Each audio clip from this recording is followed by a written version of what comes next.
Mensen die voor problemen zorgen, kunnen een gebiedsverbod oplang krijgen.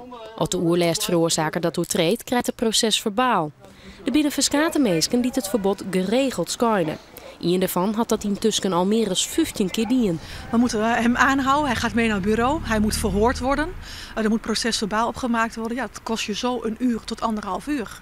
Maar het doel is dat in het centrum de overlast weg is. En op het moment dat hij aangehouden wordt, is dat doel wel bereikt. Nevens burgemeester Kronen, verantwoordelijk voor de veiligheid in de stad, docht het gebiedsverbod wel vertuten.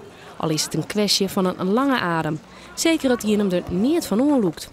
Ja, maar die zal het dus ook binnenkort wel merken. Want dan gaat hij dus echt achter de tralies. Of op een andere manier verplicht afkicken of wat ook het probleem is. Maar daarmee zijn we op zich wel succesvol. Maar het is nog net zo eenvoudig om je vast te zetten om ter oerlijst veroorzaken. Want er zit geen zware straf op. Justitie kan eens neer met deze zaken. Dat is wel een beetje een verwijt naar de gemeente toe. Dat selecteer even goede mensen bij wie het besef heeft. Als ik een overtreding pleeg van het gebiedsverbod, dan pleeg ik een misdrijf en daar ben ik gevoelig voor. Dus die mensen die moet je daarmee eigenlijk raken. En niet de hele grote meute van junks en zwervers en mensen die drankverslaafd zijn. Als de oerlijst plegen, zeg misdrijven plegen, dat zwierdere straffen opstaan, kan justitie pas echt wat doen. De veelpleger kan al versteld worden of via het veiligheidshuis helpen worden zijn problemen aan te pakken.